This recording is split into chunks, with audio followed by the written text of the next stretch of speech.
ಉಗ್ರ ಕ್ರಿಮಿಗಳು ಹೇಡಿಗಳಂತೆ ದಾಳಿ ಮಾಡಿ ಪಾಕಿಸ್ತಾನದ ನೆಲದಲ್ಲಿ ಬಚ್ಚಿಟ್ಕೊಳ್ಳೋದು ಇದೇನೋ ಹೊಸ್ತಲ್ಲ.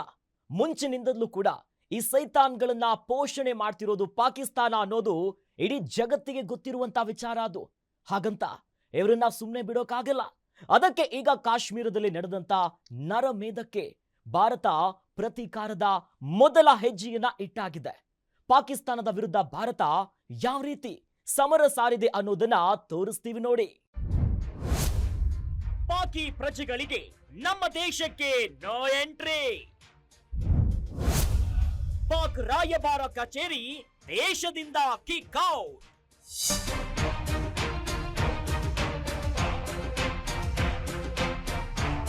ಎಷ್ಟು ಅಂತ ಪಾಕಿಸ್ತಾನ ಆಡೋ ಆಟನೆಲ್ಲ ಸಹಿಸಿಕೊಳ್ಳೋದು ಅನ್ನೋ ಲೆಕ್ಕಾಚಾರಕ್ಕೆ ಈಗ ಭಾರತ ಬಂದಂತೆ ಕಾಣ್ತಿದೆ. ಈಗಾಗಲೇ ಪಾಕಿಸ್ತಾನಕ್ಕೆ ಸ್ಯಾಂಪಲ್ ಅನ್ನ ತೋರಿಸಿದ್ದು ಇದಕ್ಕೆ ಪಾಕಿಸ್ತಾನ ಗಡಗಡ ಅಂತಿದೆ. ಯಾಕಂದ್ರೆ ಭಾರತೀಯ ನೌಕಾಪಡೆಯ ಇತ್ತೀಚಿನ ಮತ್ತು ಅತ್ಯಂತ ಮುಂದುವರೆದ ವಿಧ್ವಂಸಕ ನೌಕೆ INS ಸೂರತ್ ಮಧ್ಯಮ ಶ್ರೇಣಿಯ ಕ್ಷಿಪಣಿಯ ಪರೀಕ್ಷಾರ್ಥ ಪ್ರಯೋಗ ಯಶಸ್ವಿಯಾಗಿದೆ. ಈ ಮೂಲಕ it's time to give it back ಅನ್ನೋ ಸಂದೇಶವನ್ನ ಭಾರತ ರವಾನಿಸಿದಂತಿದೆ.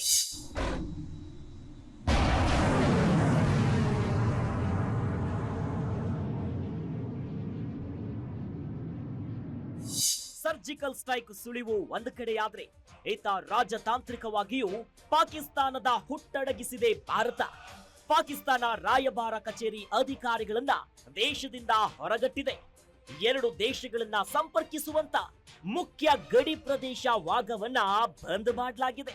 ಇನ್ನು ಉಭಯ ರಾಷ್ಟ್ರಗಳ ನಡುವೆ ಆಮದು ರಫ್ತು ಕೂಡ ಬಂದಾಗಿದ್ದು ಪಾಕಿಸ್ತಾನಕ್ಕೆ ಹರಿಸಲಾಗಿದ್ದ ಸಿಂಧೂ ನದಿ ನೀರನ್ನ ಈ ಕ್ಷಣದಿಂದಲೇ ತಡೆ ಹಿಡಿದಿದೆ.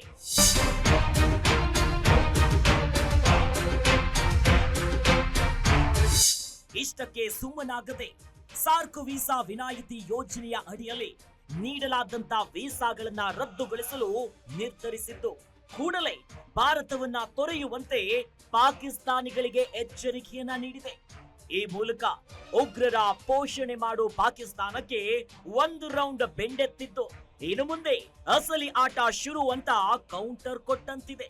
ಇದರ ಬೆನ್ನಲ್ಲೇ ಪಾಕಿಸ್ತಾನದ ಪ್ರಧಾನಿ ಶಹಬಾಜ್ ಶರೀಫ್ ಆರ್ಮಿ ಆಫೀಸರ್ಸ್ ಇನ್ನು ಅಲ್ಲಿನ ಮಿನಿಸ್ಟರ್ಸ್ ಜೊತೆ ಮೀಟಿಂಗ್ ಅನ್ನ ಮಾಡಿದ್ದಾರೆ.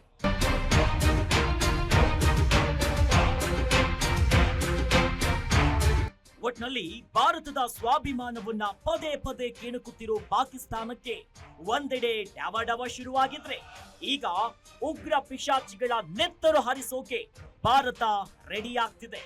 ಮತ್ತೊಂದೆಡೆ ಸರ್ವ ಪಕ್ಷಗಳ ಸಭೆಯನ್ನ ನಡೆಸಿದ್ದು ಮುಂದಿನ ನಿರ್ಧಾರದ ಬಗ್ಗೆ ಚರ್ಚೆಯಾಗಿದೆ.